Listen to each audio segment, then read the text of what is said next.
Good afternoon and welcome to this month's Lunch with the Libraries and Museums. This series highlights the extraordinary collections, pioneering initiatives, and the remarkable staff of the Johns Hopkins Sheridan Libraries and University Museums. My name is Claire Miller, and I'm honored to serve as chair of the Friends of the Libraries Advisory Council. Since our founding in 1931, we're 95 this year, our members have provided resources for scholars and supported programming designed to engage, enlighten, and inspire the Hopkins community. For the last 95 years, we have helped ensure that the libraries remain the heart of intellectual life at Hopkins. We welcome all who believe in this mission to join us as Friends of the Libraries by making a gift. Today's program returns to the Evergreen Museum for a guided examination of rare books and manuscripts from the John Work Garrett Library. In honor of America's 250th anniversary and Johns Hopkins' 150th anniversary, we are exploring the complex history of a young Maryland through these primary sources. These materials illuminate the state's colonial foundations and offer a unique, invaluable look at our region's early past. Leading our discussion is Dr. Earle Havens, the Nancy H. Hall Curator of Rare Books and Manuscripts and Director of the Virginia Fox Stern Center for the History of the Book. He will be joined by doctoral students and Stern Center fellows Catherine Stutz and Isabelle Avjou. Thank you for joining us, and we hope you enjoy this fascinating look into early American history.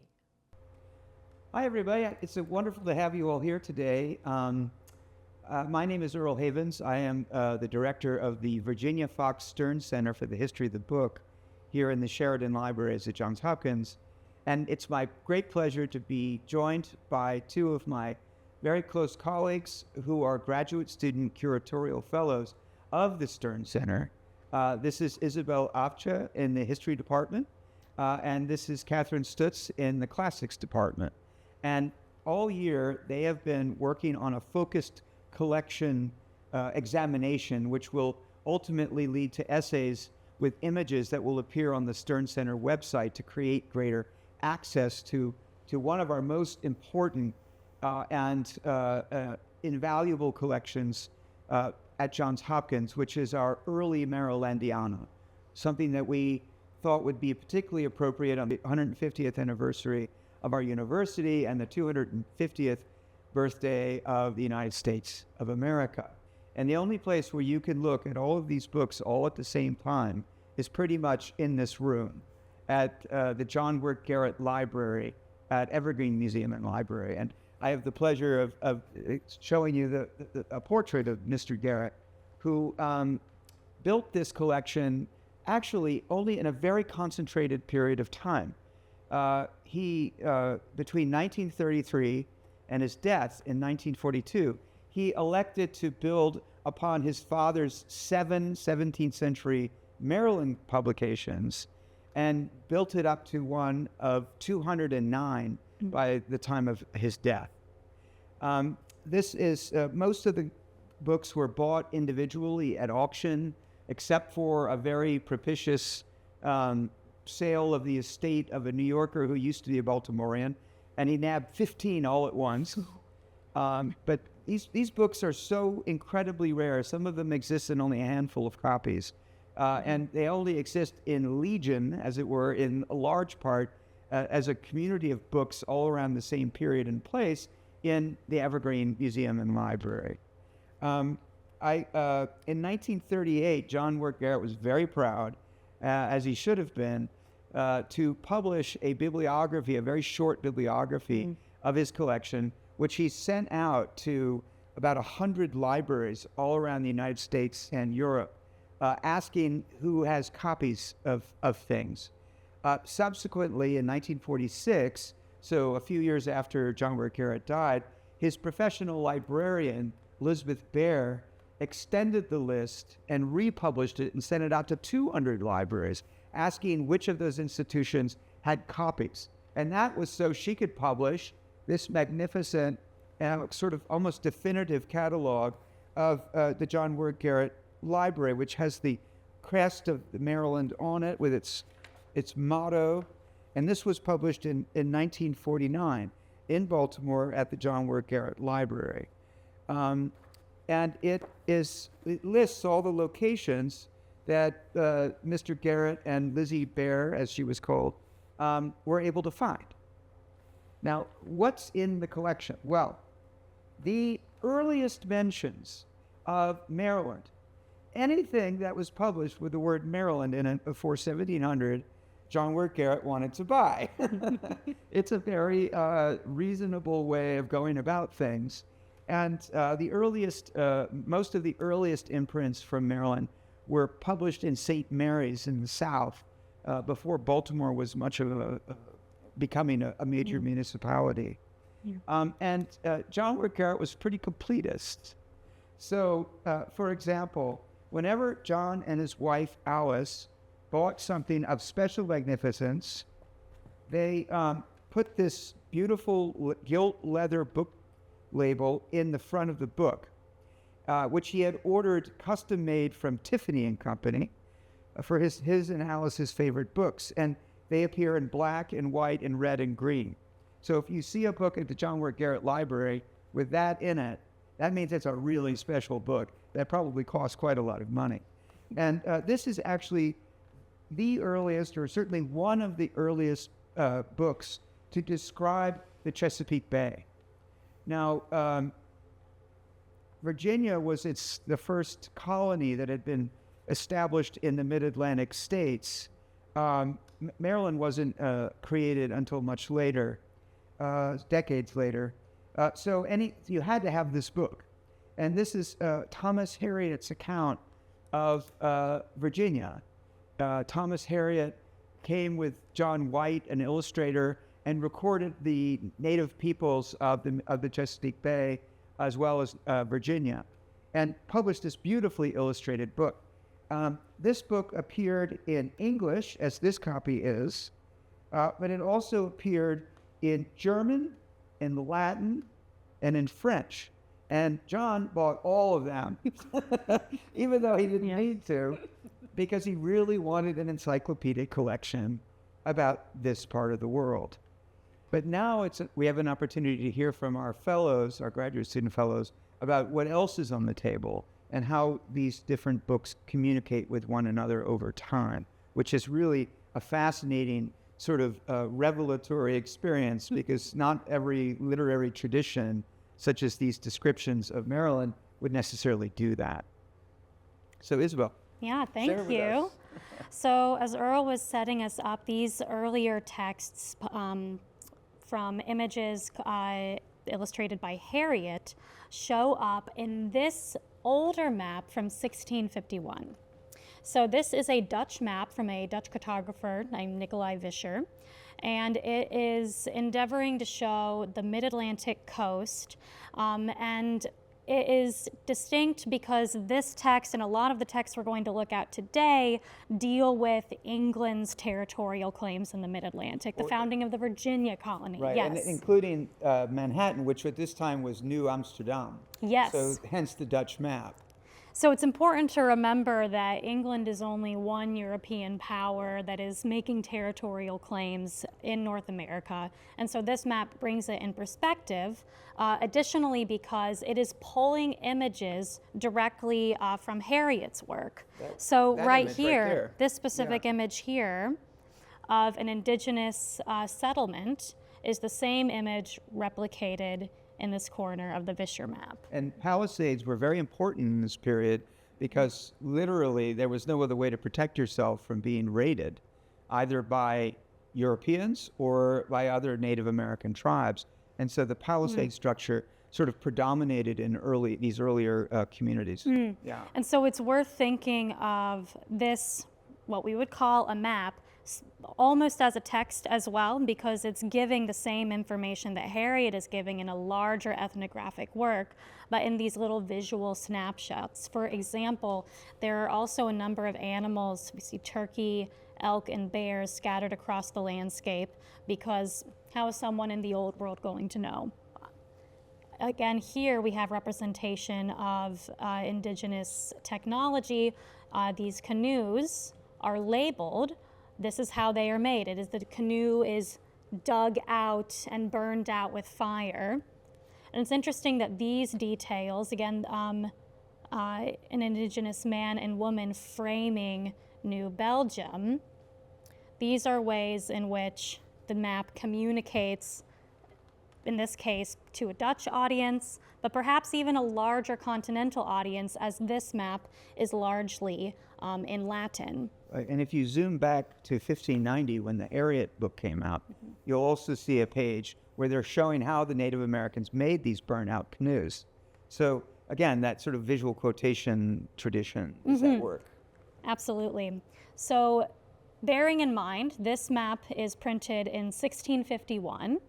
Virginiae pars is indicated, so he's acknowledging this conflicting imperial territorial claim of the English who have settled the Virginia colony at this point. But Maryland is absent, and Maryland, the colony was chartered in 1632.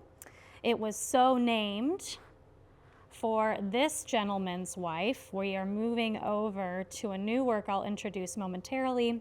But this here is an image of King Charles I of England. The successor to his father James, who between the two of them, isn't that right? Together they sort of helped hatch what became the colony of Maryland. It's certainly a work in process, and this is the frontispiece to John Smith's A General History of Virginia, but it is a later edition. This copy was the last run. It was printed in 1632, which is the year of the chartering of Maryland. So this work, even though it is only technically about the founding of the Virginia colony, you see all three monarchs who span the period of the founding of the Virginia colony. We have Lizzie, Queen Elizabeth I over here, and then King James, and then her successor, and then his son, King Charles I. Now, Charles, his wife, Henrietta Maria, she is why Maryland is called Maryland. It is named in her honor, much in the same way that Virginia is named in the honor of Queen Elizabeth I, the Virgin Queen. Virgin Queen. And if you look here at this map, you'll actually see the words Chesapeake Bay. So the geographic aspect is there. And you'll see lots of names around here too, because it's very well known. Whereas other parts of the New World were less well discovered or kind of settled. Yes, and we have several different representations of the same territory across the years, and so it's interesting to compare across the collection, because we have works that were printed much earlier. The Harriet are 1590, Earle, is that correct? 1590. 1590. The Vischer map is from 1651.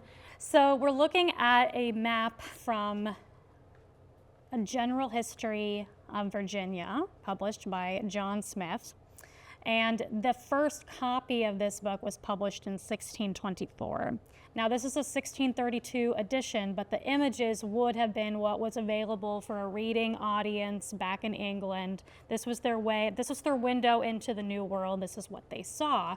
But as Earle indicated to us earlier, these images are not unique to this publication. They have earlier sources, and there are a few examples here. Right. So the image in the upper left-hand corner of that book is a quotation or a pastiche of two other images from Harriet. So here you have a priest in a sacred space, and then here you have a funerary rite in a sacred space, and those are slightly combined or gestured to in this image to represent the religious practices of the native people. So again, this conversation across books. And this is an interesting image for our purposes because it represents the Powhatan Nation's state practices. So it's a gesture at the political ceremonies, and the political integrity of indigenous civilization, which is a theme that we're going to come to later in some of our other books, which, while this is a visual representation of the political life of an indigenous nation, we get textual representations later. And so this is a very important, and ethnographic you'll see moment. This figure here on the right-hand side is sort of a quotation from this visual quotation from the Harriet. So Right. They really are in very close conversation with one And another. it helps us think as scholars about what do people back in the old world know about the new world, because John Smith would like you to believe as the reader that this entire work, as we turn here to his table of contents, is informed by his expertise. He bills himself as a soldier, as a plain-speaking man who's going to tell you like it is.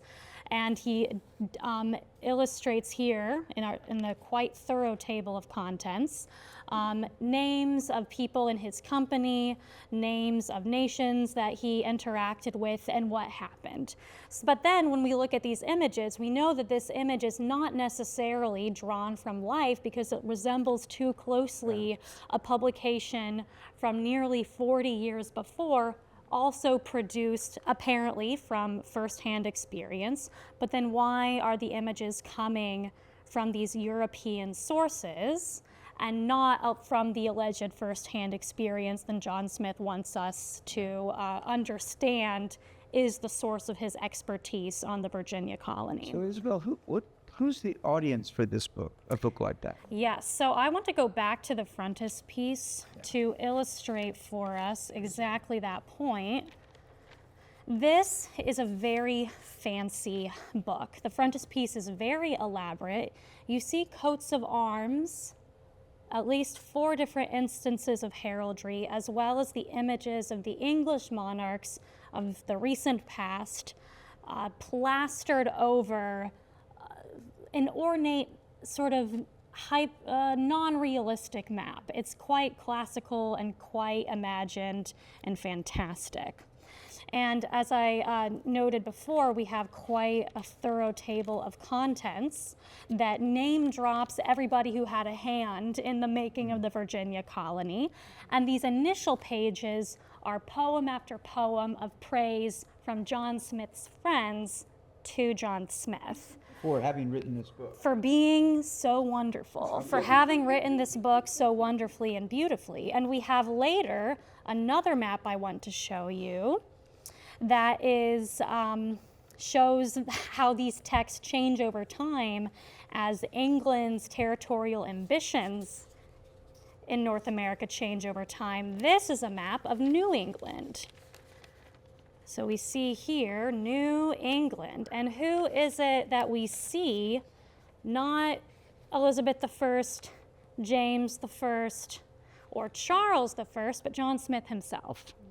So this book has 2 audiences: the monarchs, people with money, but then the audience is also sort of anyone who could support John Smith as well. He really doubles down on his visibility in the project of the colony and in the project of the making of this book. And he calls himself Admiral of New England, so he's a very important person apparently too. So that is one way of selling people a colony in the Americas. It's ornate, it's aiming for the highest people in society, and it's one where the author is very, very visible. But I want to turn now to texts that now directly deal with the Maryland colony. And they are very different kinds of publications. So I mentioned before that Maryland was chartered by Charles I in 1632. Now the charter was granted to Lord Cecil Calvert, Lord Baltimore. Now, this is only one important Lord Baltimore that we're going to be talking about today. This is Lord Baltimore the Younger, his father. George Calvert. And George Calvert is a really interesting figure in the history of Baltimore, because he is the Lord Baltimore in the history of Maryland, because he's the Lord Baltimore who strove to have the colony established, but he died just days before the charter came in, which is why the charter went to his son Cecil instead. Yes, and we have copies of the charter, which was written in Latin, but translated into English in these texts that we have on the table here. Now, these are much more humble visually than the general history that we see here. This is called A Relation of Maryland. It was published in 1635, just a few years after the charter, and the frontispiece tells us what's in it. There is a map of the country. There is a narrative of the condition of the people and the land, and then there is also the charter. Now, what's interesting about the divergence of texts here, it goes back to the question of audience. Who is this for? These are for people who are being asked to get on a boat and go live in Maryland. And so we ask ourselves, well, what do these people know about Maryland while they are being asked to do this? And this book is supposed to give it to them in simple terms and in great detail. So I've turned here to a chapter, chapter 7, which is titled Instructions and Advertisements for such as shall intend to go or send to plant in Maryland. Good, very direct, very clear. And then the next pages are packing lists. So if you have any questions about what you need to establish life in this land that you have never been to before, you are told how much food to bring and of what kinds. In apparel, this is what you should bring. In bedding, this is what you should bring. In arms and weapons, in tools, household implements. And then there's a computation of how much items you should bring for your servants as well. And then there's also charts later that tell you what kind of crops you can yield, or rather your servants can yield for you. And then there's also additional description of what you should bring to set up a household, what you should bring and how you should go about farming. So in addition to a list, you also have the same information given back to you in a different form. So it's an interesting text for being so practical. And then at the very end, here's the charter. And it produces it here in English rather than Latin. That's right. So that people who are not necessarily Latinate and highly educated could at least access the text in their own vernacular language. So what's the difference between, these are duplicates of the same book. That's right. But not true duplicates, is that right? Absolutely. What was interesting to me as I was going through the collection and realized we had 2 copies of the same book, I did a little comparison, and there are a few things that are noteworthy. The first is that this is the original binding. So this is what someone would have been handed in Drury Lane. There are instructions on the title page of where you can find these pamphlets. So presumably your friend has one, you read it, you think it's interesting, you say, well, where can I get one? Because I want my own packing list. Well, you can get it behind the Cockpit Playhouse on Drury Lane. In London. And it is distinctive because there are some items that are missing from this copy, including the map. So here is the original map that a prospective colonist would have viewed. This was their first sight of Maryland, the place they were asked to go populate. And it's much simpler than the Vischer map or the map that we see in John Smith's A General History.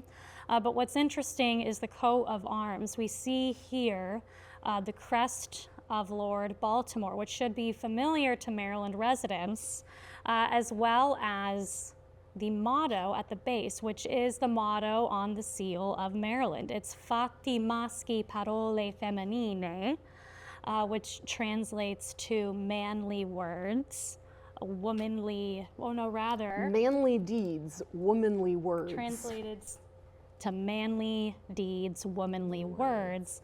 But I think generally we prefer perhaps. The standard conventional state translation Right. is strong in deeds, gentle in words. Just take the gender out of the equation. And this is distinctive because this is the first ever known printing of this seal and this motto together. So anything you see coming out of official state of Maryland print, this is where it all came from, this map here. Do we know why they adopted an Italian language motto? Normally it's in Latin. So there are a few things that can be said about this. We don't know for certain, but we have to remember George Calvert, Lord Baltimore Sr., he was invested in the project of Maryland as a colony, and around the time, but before it was chartered, his wife died. And there is one way of reading this motto is as an ode to his wife. Apparently he was quite heartbroken after she died, and there's a sense in which perhaps the colonization project was a way to get away from home and do something completely new. Yeah. And another interpretation has to do with Calvert's faith as a Roman Catholic.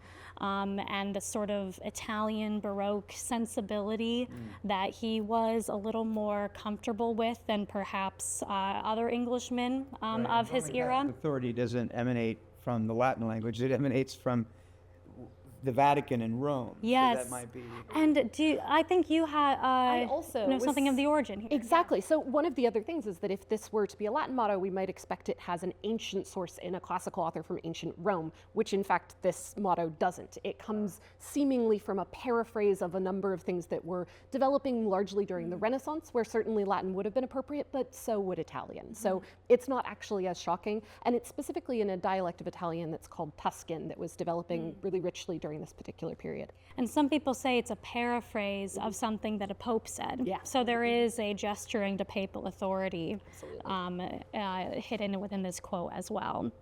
So otherwise, it's a very simple map, although it is, you'll notice, oriented from the perspective that somebody on a boat proceeding from England towards the coast of North America, of the New World. It is their perspective. So this is the Chesapeake Bay. Mm-hmm. So this is north. Yes. So it's just a different orientation. Mm-hmm. But that's not the only thing that is missing from this copy of Relation of Maryland in this text. There is another bit that is quite distinctive. So this here is a template for a contract to indenture laborers. And it is missing out of this copy. So I have, the sneaking suspicion that these pamphlets were designed not to just be consulted and read, but to be cut up, to be written on, to be used. And you'll notice there are blank spaces for the names of the contracting parties. And so I wonder if this contract here was taken out of this copy and used for its intended purpose. I am not 100% sure, but often legal documents of great significance are reproduced in manuscript on parchment to be legal instruments. And I wonder if maybe that's just designed for some scribed copy on parchment rather than to use a paper. Although I have also seen paper documents of indentures, so I'm not sure. But in any event, it's really an impressive thing. Everything you need to do to go to Maryland is in this little humble pamphlet. Yes, there's this interest in making it very accessible, very easy, which is important because as we've learned from exploring in this collection, there are other documents, there are other prints from the 1650s and later complaining about how hard the labor is and how poorly indentured servants are treated. So there was a push to make colonization appear very easy, very simple, very uncomplicated. And we see also in the collection that the reality was quite different. Just to step back for one moment, it's kind of interesting that The very first major image in Harriet, going back to 1590, is an image of Adam and Eve in the Garden of Eden. Right. So this idea, this is a second Eden for you to come, and the natives are so docile, and the crops are so plentiful and so forth, that a lot of this is also marketing. Entirely. The colony Yes. and the prospect of plantation. That list of commodities that you would need to successfully settle are, just as much there to tell you how much it really costs to get over there. Yes. And it wasn't within everybody's reach. I mean, indenture was, but not necessarily plantation. And this is sort of marketing, but the materials that I have today are really marketing. They have no other purpose except to be marketing material. That is the only thing they're doing. So the first book that I have to show you today is The Golden Fleece, which is a book from 1626. Now, this was written by a Welshman named William Vaughan, and he doesn't use his own name in the publication. He credits this book to Orpheus Jr. So this is where my classics experience comes in. Orpheus is a famous ancient Greek poet who could spur even the trees and the animals and the rocks themselves to sing. So this is a pretty important kind of title that William Vaughan is claiming for himself. Why is he doing that? He's trying to appeal to the same idea of this perfect, beautiful world for the taking that is the New World. So it's being pictured as Eden in some contexts, and what William Vaughan is doing is picturing it as both Eden is referenced in this text, as well as another idyllic location, or at least a location that is a source of great wealth, but instead from ancient Greece. So the Golden Fleece in question is a reference to the story of Jason and the Argonauts, which might be familiar to you from the beautiful old claymation movie of the creatures that Jason has to fight in order to acquire this golden fleece that he will take back home with him to claim his kingship. This particular image is what William Vaughan wants to imagine for colonization of the New World. It's a place where you will go and find a golden fleece to bring back and decrease the type of poverty that he's seeing around him in Wales. Now, one of the problems is that William Vaughan is not advocating for colonization in Virginia or Maryland. We are talking about a colony that exists before Maryland and is sort of a Maryland first effort, a first take at what Maryland will become. This is actually not in the current United States. This is in Newfoundland, so up in Canada. So the first run at creating this particular colony has a lot of the same people involved in it. Eventually, William Vaughan's efforts fail to come to fruition, and he sells off quite a bit of his land to our good friend George Calvert, who also takes a run at founding a colony in Newfoundland called Avalon. When that fails, that's when he moves from Avalon down to Virginia and applies for the charter to create Maryland. But we can see a lot of the first seeds in terms of all of these impacts of culture and determining what's important to convince people to build a colony in the Golden Fleece. So this text is after William Vaughan has already said, I'm not the one to lead this colony. Calvert, you're in charge. And he sits down in London and writes this text to say, look, my colony didn't succeed, but we can move people to Newfoundland. It's still a possibility. And so we see a lot of the same types of images being used to create this narrative. One of the things that I absolutely love is that there's a letter at the beginning where William Vaughan writes basically to my haters, if you doubted me, you shouldn't doubt me anymore. It's not tremendously convincing, but it is very funny.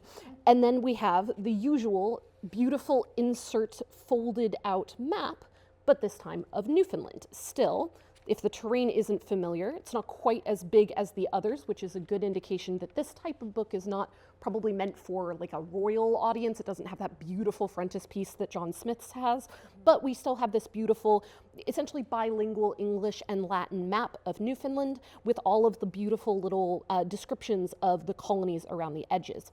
You might notice, however, that this is lacking all of that ethnographic imagery. We don't have indigenous peoples represented on this map. Part of the appeal of founding a colony so far north is the notion that this area is less populated. That's largely untrue, but it's easier to sell to people back home that an area so far north is essentially a blank space to move into. This is something that we see a lot in sort of polar exploration as well, going both from the Renaissance through to later periods. So, The narrative itself bounces around quite a number of different topics. Often William Vaughan is very concerned with questions of religious material, so this is also debating the questions of Protestantism and Catholicism, which are very active in England and very active in the founding of the colonies. So he presents a number of debates with different religious figures. The overall guiding narrative center of the Golden Fleece is nothing so pragmatic as the material that Isabel was showing us in the relation. It is instead a sequence of legal court cases, all fictional, and you can tell they're fictional because the judge presiding over them is the Greek god Apollo. So he's debating these court cases, and all of his lawyers are very famous people. So, you know, Saint Francis comes in to moderate a legal debate. And at the very end, Apollo starts questioning the important explorers of the day. So he pulls in Francis Bacon and Martin Frobisher to answer questions about what kind of things they found as they've been exploring, especially the northern corners of the New World. And essentially, William Vaughan is one of these early people to say, wow, English power, which we're talking extensively about the way that other, you know, the Dutch imperial power is a competitor, a rival at this period in time, so is Spanish conquest. And one thing that England can do to make a name for itself and to stand out is to find a new way to get through to the very important markets in East Asia, specifically China and the Indies. And the way that Britain thinks that they will be able to do this is to find what's called a northwest passage. So they want to be able to sail from the Atlantic, from Britain, through the Canadian Arctic directly to China. And so William Vaughan at the end, in his questioning of Martin Frobisher, says Martin Frobisher believes that this is the gateway to the Northwest Passage. If we can plant an English colony in Newfoundland, it will stand at the doorway to this new world, which will get us a huge amount of money. We will become rich. Yeah. He's not, of course, right.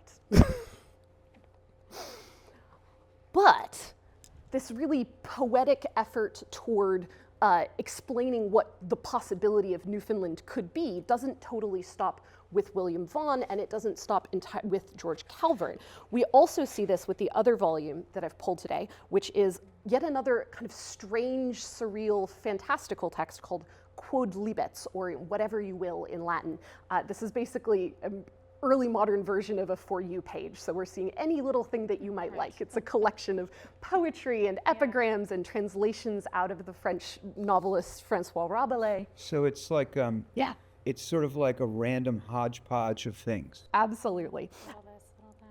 And the reason it's important is that it's one of the first texts ever written in English in the New World that was then published. So it wasn't published in the New World, it was published in London, but it's one of the first pieces of text that is claiming to be this portrayal of daily life in the colonies. And it depicts interactions between a lot of the important figures who are present. So William Vaughan, whether or not he actually made it to the colonies, he's an important figure ideologically, the actual leaders of the colonies.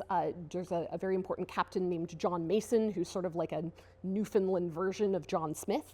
And we get all of these dedications to people, including to George Calvert. But there's all sorts of fun stuff in here. And one of the things that I really love is an illustration that just kind of shows you some of the writer, Robert Heyman, some of his personality.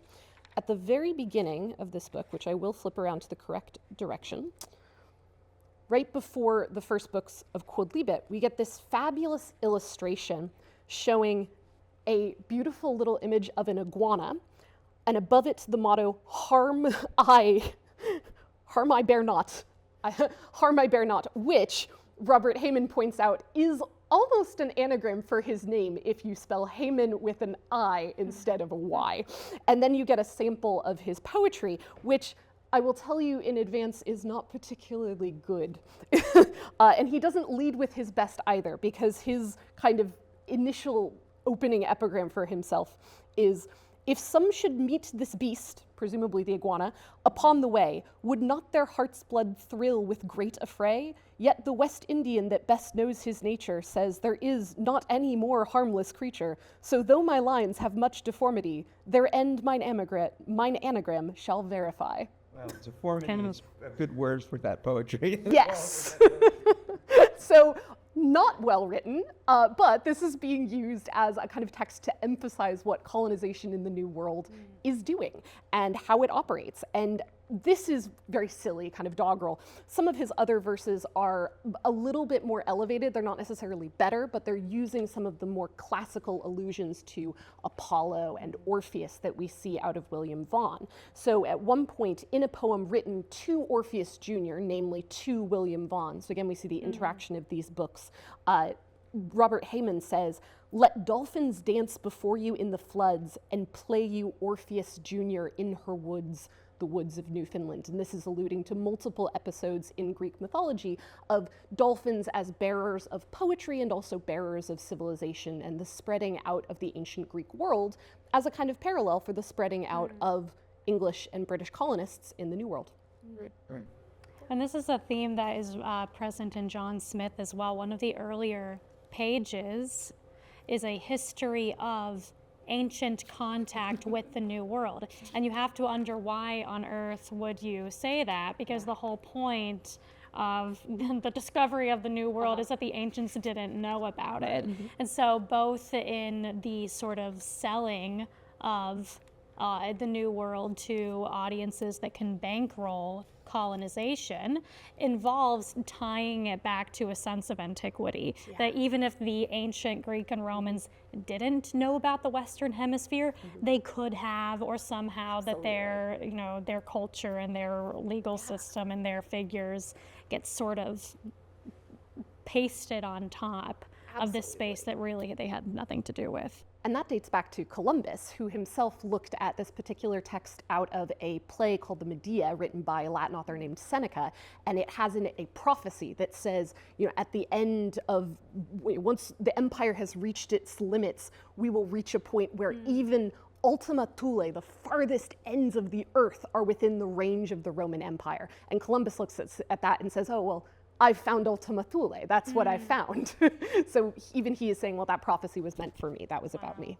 And but then there's conflicting narratives. While we have that, we also have claims in a relation of narrative, and in the ethnographic detail we see here that point to the fact that this land is not occupied. There are civilizations here with their own legal orders and with their own political systems. There is an account in a relation of Maryland of a legal debate between an indigenous ambassador to the English governor. And I have a little passage that I can read about what he says when the English governor demands that they execute an indigenous man for his part in a violent conflict that led to the death of an English person. I will read here. Refers to an ambassador from the Wikomiki people, or the Wikomesi. The Wikomesi, after a little pause, replied, "It is the manner amongst us Indians that if any such like accident happen, we do redeem the life of a man that is so slain with 100 arms length of the roric, which is a sort of bead that they make and use for money. And since that you are here strangers and come into our country, you should rather conform yourselves to the customs of our country rather than impose yours upon us." And it ends there. We're not told how the legal conflict is resolved, but it's interesting that this pamphlet that is intended to convince British settlers to come and colonize gives so much legal weight to this principle that actually British law may not actually pertain in this space, and that we'll have to accommodate ourselves to the prevailing norms and systems that exist here. And I think that we start to see these admissions and considerations of a legal plural order, they sort of diminish with time, or perhaps it's hard to even put a timeline on it, because this text comes after the very grand imperial ambitions that we see here in John Smith's A General History. So we see the intentions of colonization and the narratives about what it means to live in Maryland that were really sort of in conflict amongst themselves. Well, that was wonderful show and tell, as we call it in the rare book business. And just think, this is just a tip of the iceberg of this massive collection relative to the scarcity of the objects here at Johns Hopkins. And so We will be posting essays about items in the collection on the Stern Center website. So keep your eyes peeled. It'll probably pop up sometime in the summer. And I want to personally thank Isabel and Kat for all their hard work, their enthusiasm with engaging with this material. And I want to thank all of you for spending some time with us about these things. And we now have some time for question and answer. So feel free to submit questions the three of us can answer live at this point in the program. Hi, everybody. Thank you for listening to our presentation about the early Maryland collections at Johns Hopkins. I'm looking now at the chat along with my colleagues, Isabel and Kat, and I already see a lot of great questions. The first one comes from Alan about the question of provenance, which is a very important point. This idea of the history of the ownership of these physical objects over time. And I'm about to show you a couple of really great examples of where provenance pays off for scholarship. Now, one of the books we looked at was this Charter of Maryland, published in 1632. And as I say, it's one that John and Alice Garrett loved because they put one of their Tiffany and Company leather gilt book plates in. But if you look at the title page, it's not really just a title page. It's also a manuscript note that names the owner, who was somebody called J. Gellibrand. And then it gives the date 1633, which was the 8th year of the reign of Charles I. So here's an example of where a charter is being associated with an individual. Now, I haven't checked to see if this Gellibrand actually decided to plant in Maryland, but I can guarantee you that that's probably one of the only copies of the charter that actually has an owner. So it's one thing to have books printed and floating in the world. It's another altogether to have books in people's libraries. Another I wanted to show you is this magnificent map that we looked at earlier, of Vischer's map of Virginia and Maryland and others. What we didn't mention is the note on the back here, which says, and okay, hold your horses because this is a pretty big deal. The map by which the Privy Council of the Crown of England in 1687 settled the boundaries between the Lord Baltimore's Maryland plantation and Pennsylvania's territory, signed WP, and that is William Penn. So this is like the ultimate, ultra important copy of this particular map. You know, having those associations makes these objects so incredibly vivid in our historical imagination. But then Cindy asked us if Kat or Isabel found anything really surprising or unexpected in what they looked at when they read from these books. And I wonder if either of them would be interested to chime in about that. Yeah, I have at least one thing to say, but Kat, I want to check in with you first because I think if you're going to talk about poetry in any way, that tees up what I'm about to say. So I yield to you. Ooh, I wasn't actually going to talk about poetry, but I can go first and see if we can give you an on-ramp. So there are a couple things that Cindy, this is a great question. There is nothing but surprising things about the Golden Fleece. It is the weirdest text. There are a couple things that are surprising in kind of broader sort of Maryland history ways, and I wanted to introduce one of those, which is that coming in, I expected the Golden Fleece to be about sheep farming because that's a really common colonial endeavor. You know, the colony of Australia is built on the back of sheep farming. But it turns out that when William Vaughan talks about the Golden Fleece, he's not talking about sheep at all. He's talking about shearing, quote, Neptune's sheep, aka fishing, because the main industry happening in Newfoundland is cod fishing. And this is really prevalent. It really present in the current imagination in Maryland, because if you look at the Maryland state seal, it has these two figures standing to either side. One's a farmer, and that's representing Maryland, and the other is a codfisher, and that is a representation of the original Newfoundland colony established by William Vaughan and George Calvert. So it's still with us, and I had no idea about that before jumping into Golden Fleece. Yeah, for myself, similar to what Kat is talking about, there are these certain images that you become used to and you don't really understand, or you don't really interrogate why does it look the way it does until you start doing some comparative work and you see, oh, okay, I understand now why the fisherman is appearing in this way when you understand the Newfoundland connection. So for me, I was also trying to do similar work as I compared the different pieces we have in the collection, not just to understand the story of any one individual text, but to understand how are they different from one another.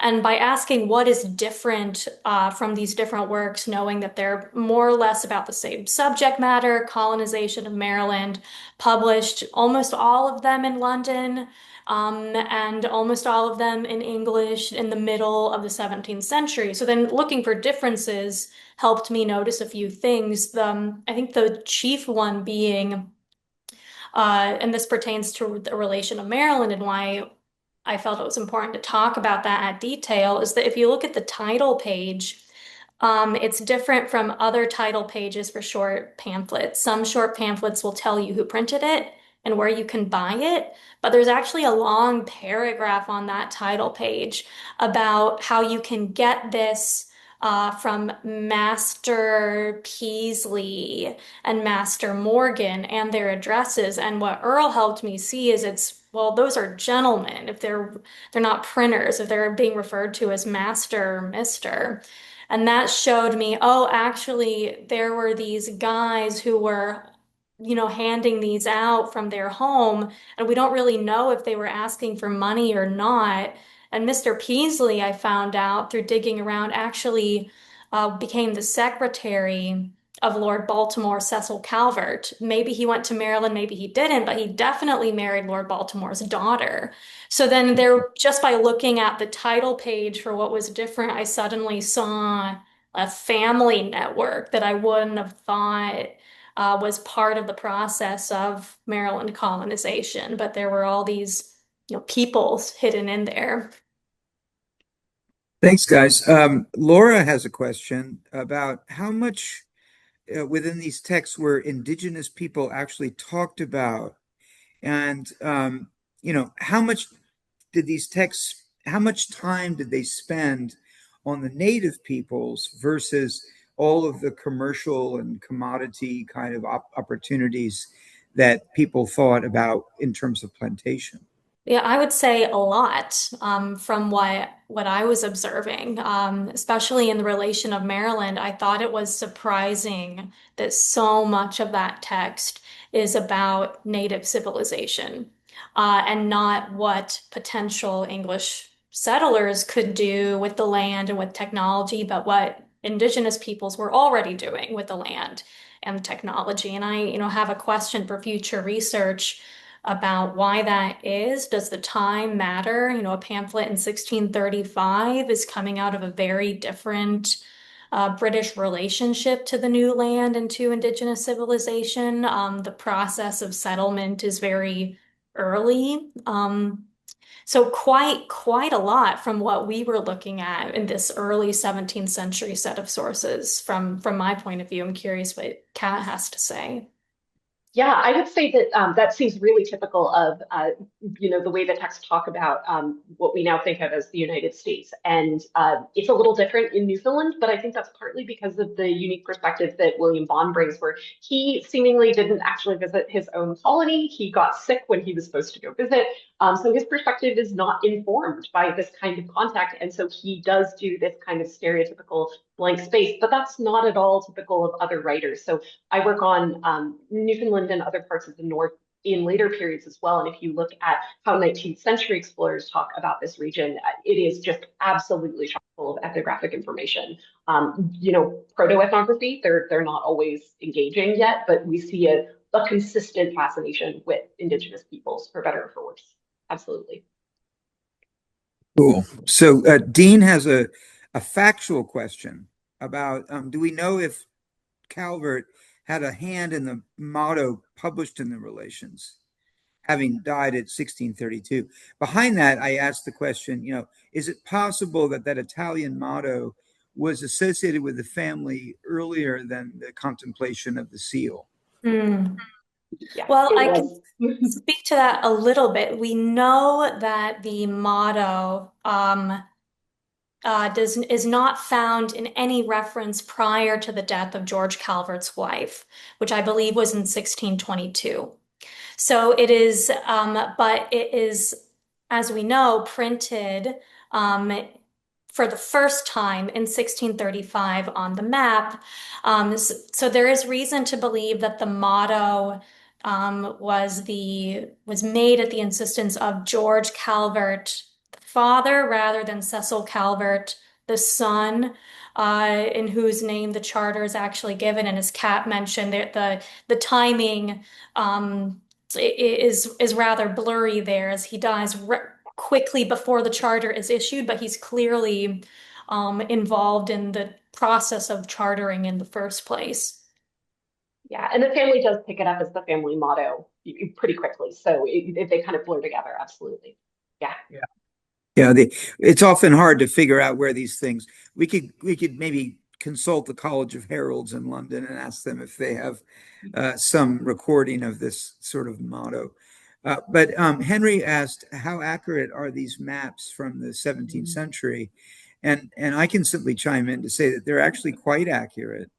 The very first thing that most explorers did, and also the arbiters of plantation, was to create as accurate maps as possible of not only the coast, but also the bays and inlets and river courses, because those were the primary means not only of settling the land, but also of defending it militarily.